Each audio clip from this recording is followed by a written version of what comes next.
Clonación de DNA. Fundamentos. Un clon es una copia idéntica. Este término se aplicó originalmente al aislamiento y producción de una célula para crear una población de células idénticas.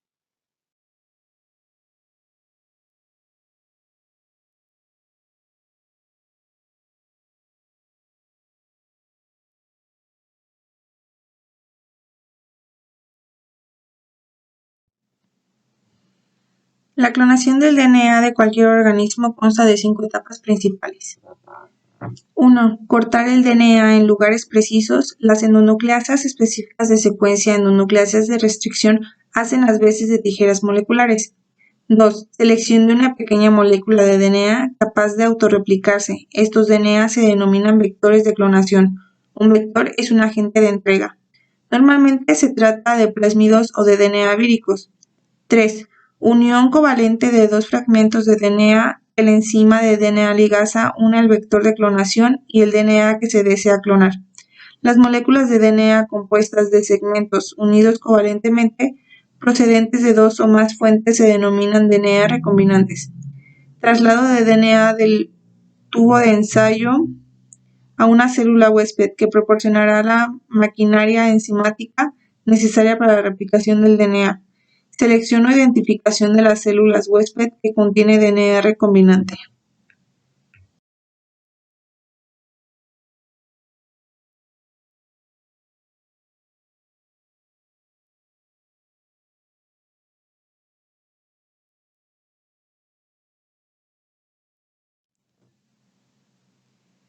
En la base de la metodología para producir y propagar una molécula de DNA recombinante se encuentran dos tipos de enzimas.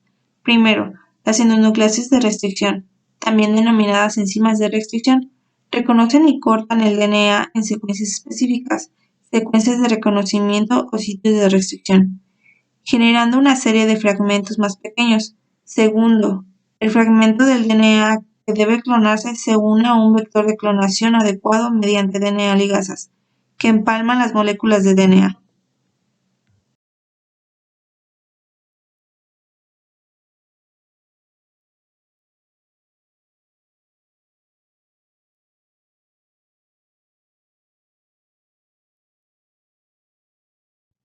Sistema de modificación-restricción. Hay tres tipos de endonucleasas de restricción designadas como 1, 2 y 3. Los tipos 1 y 3 son grandes complejos formados por múltiples subunidades que contienen simultáneamente las actividades endonucleasas y metilasa.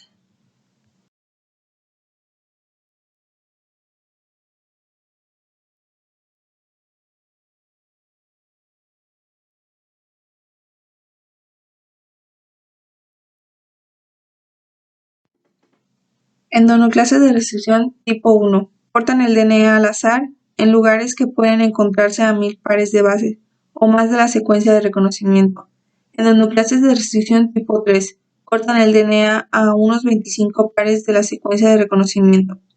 Las bases endonucleasas de restricción tipo 1 y 3 se mueven a lo largo del DNA mediante un mecanismo que necesita la energía de ATP.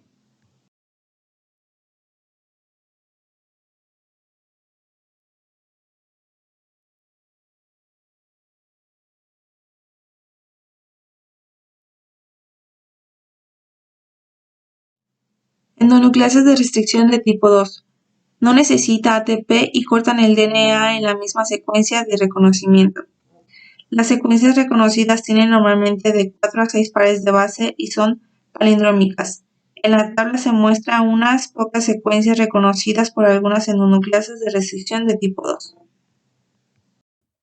Endonucleasas de restricción. Reconocen y cortan el DNA en secuencias específicas.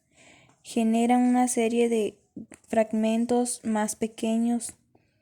Para esto hay tres tipos de nucleasas de restricción, pero ahorita hablaremos del tipo 2. Estas son aisladas por primera vez por Walton Smith en 1970.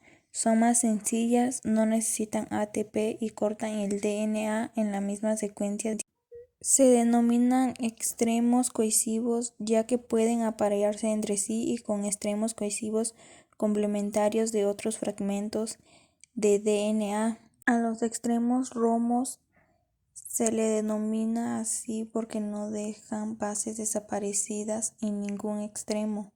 Su función es catalizar un enlace fosfodiéster entre el grupo 3-hidroxilo extremo de una de las cadenas de ADN. Para llevar a cabo esta reacción, la célula necesita energía porque se trata de una reacción termodinámica desfavorable, es decir, no es una reacción que sucede de manera espontánea. El policonector son fragmentos de DNA insertados que contienen secuencias múltiples de reconocimiento para endonucleasas de restricción. Fragmentos sintéticos que contienen secuencias dianas para varias endonucleasas de restricción.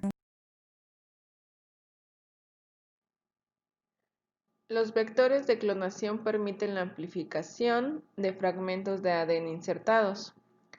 Los principios que gobiernan las formas de presentación del ADN recombinante a las células huésped para su clonación y amplificación pueden ilustrarse de manera conveniente. El plásmido o vector de clonación son moléculas de ADN circulares que se replican con independencia del cromosoma del huésped.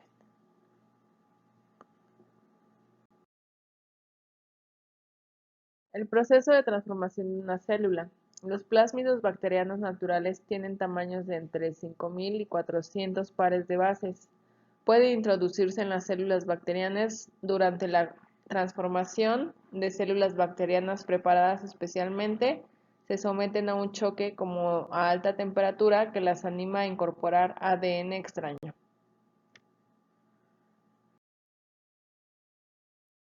Podemos ver una imagen de cómo sucede esta transformación.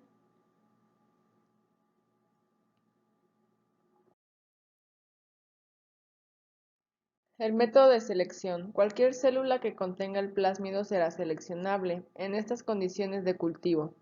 Estos genes se denominan marcadores seleccionables.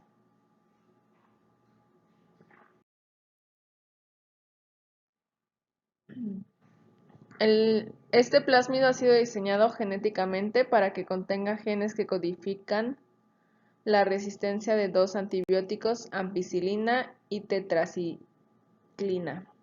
La célula huésped de E. coli utilizada no es resistente a ninguno de estos antibióticos a menos que contenga el plásmido. Y podemos ver una imagen de cómo están las reacciones. Los bacteriófagos son capaces de matar las principales bacterias responsables de diversas patologías. Para conseguirlo, se unen a la bacteria patógena. Huésped introduce su materia genética, se replica dentro de ella y destruye, produciendo a la lisis bacteriana, ruptura de la membrana celular de la bacteria.